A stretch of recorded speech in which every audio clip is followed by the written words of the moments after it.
line with what the minister has said. Honorable Speaker, allow me to ask question number 11 of 2025 on behalf of Honorable Member for Emuhaya, Mboko Milemba, to the Cabinet Secretary. Could the Cabinet Secretary, 1, provide details on the funds allocated by the Ministry of Education to public primary and secondary schools for co-curricular activities, specifically for participation in the National Ball Games and the Kenya Music Festival? Number 2, state how much money is retained by the Ministry of Education from the capitation funds allocated for students on co-curricular activities, and explain why schools are fundraising for these co-curricular activities, yet they ought to receive capitation. Number 3, outline the facilitation provided by the ministry to learners and teachers participating in regional and national competitions, such as the Kenya Music Festival. Number 4, and finally, explain why the sub-county education officials require head teachers or principals of schools to remit part of the capitation funds to their offices, which are then channeled to the Ministry of Education for co-curricular activities, even though the funds are intended to directly facilitate students' participation in such activities. Thank you, Mr. Speaker.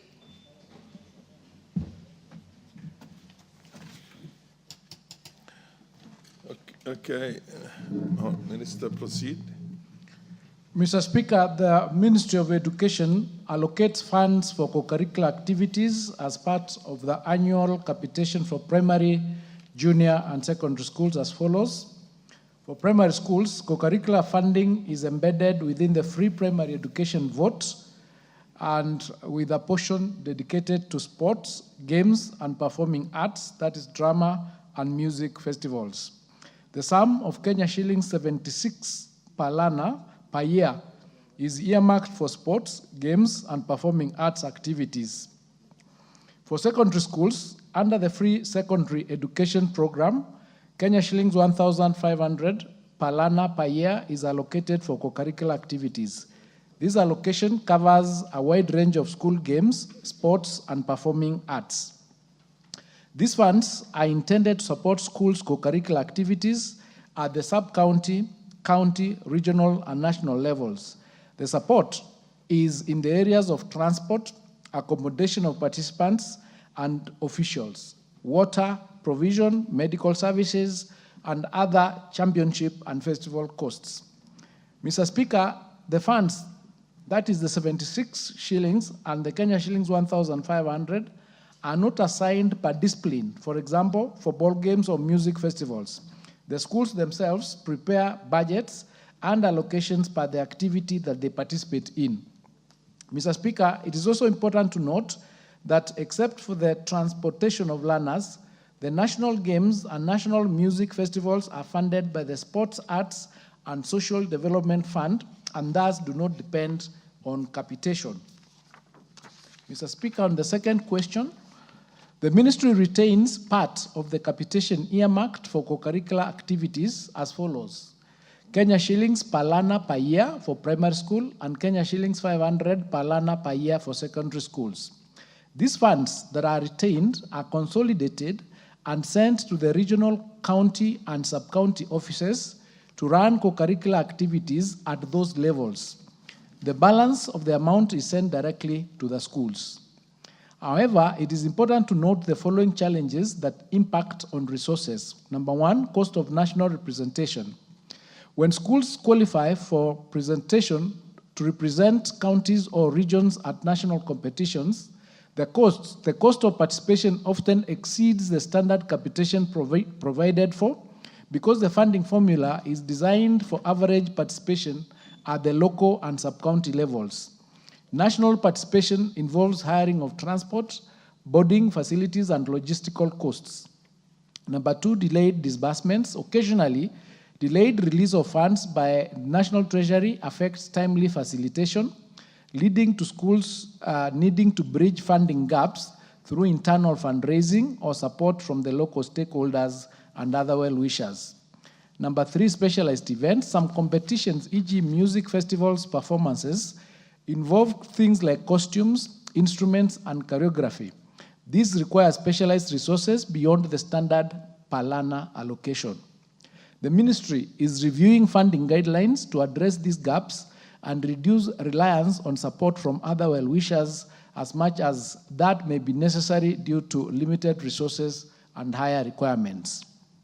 Question 3, Mr. Speaker. The ministry facilitates learners and teachers participating in regional and national co-curricular activities as follows. Number 1, transportation grants. Partial funding to support school teams to travel to competition venues. Number 2, they provide for uniforms and costumes which are necessary, especially when competitions move beyond school levels. Extra funding becomes necessary to cater for these items. Number 3, accommodation and meals. Through collaboration with host institutions, the ministry subsidizes boarding and meal costs. Number 4, coordination and logistics. The ministry deploys officials to coordinate scheduling, officials, judging, and venue preparation for national events. Number 5, training and workshops. Capacity building sessions are organized for teachers and adjudicators to ensure high quality performances and standardized assessment criteria. Number 6, awards and recognition. The ministry provides trophies, certificates, and other recognition incentives for outstanding performances and to promote talent development. This facilitation is, however, dependent on budgetary availability and prioritization within the education sector funding. Mr. Speaker, for co-curricular activities this cycle, for example, the sub-counties received only Kenya shillings 155,000 for all the second-term activities. Counties received 505,000, while regions received an average of 1.2 million. This is grossly inadequate to run all the disciplines: primary ball games, special needs primary games, junior school ball games, secondary school games, special needs secondary games, and Kenya Music Festival, primary, junior, and secondary. The Western region, for instance, required a total of 219 buses to transport learners to Meru for this year's music festival. This implied approximately 13.1 million requirement for fuel alone at the cost of 60,000 shillings per bus. Going forward, Mr. Speaker, we are working towards mobilizing more resources for co-curricular activities through securing optimal capitation allocations.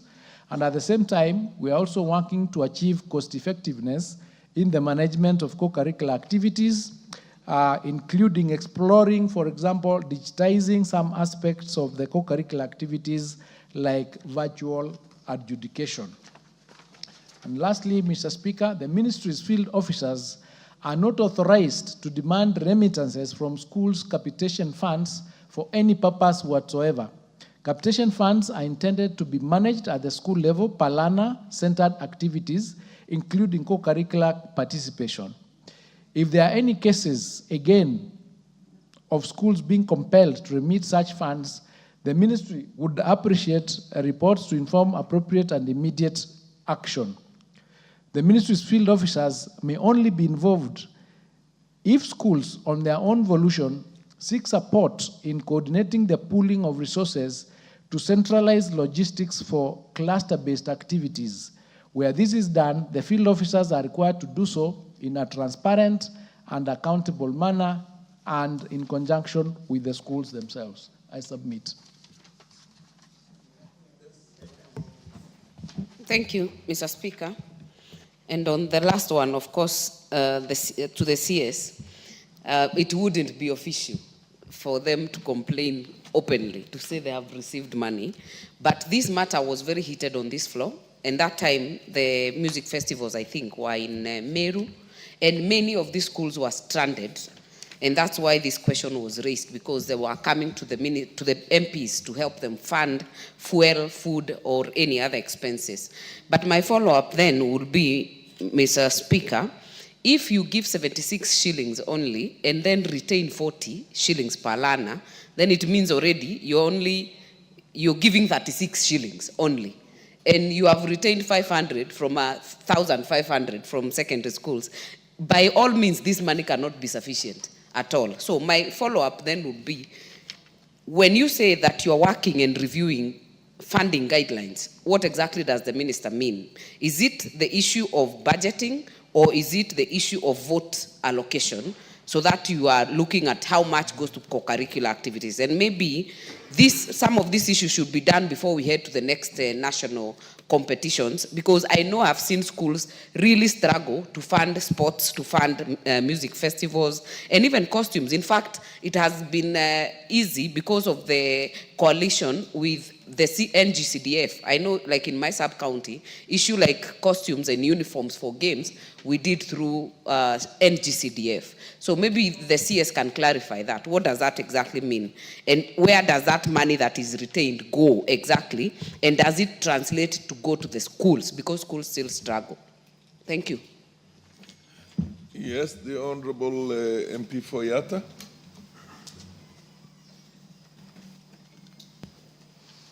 Thank you, Speaker. My question is actually on hardship. In my constituency, I have teachers who receive hardship allowance. But then I also have other teachers who are working in TVETs, who are excluded from hardship allowance. So I want the ministry to tell us, how come some teachers receive hardship allowance and other teachers are deliberately excluded from hardship allowance? Thank you. The Honorable Rasso. There again, you will look at it, and if you're prepared for it, you answer that. If you're not prepared for it, then you give it. Thank you very much, Mr. Speaker. Mr. Speaker, I want to thank the Cabinet Secretary for his response. And I think he confirms in the affirmative that there's teething problem in terms of funding.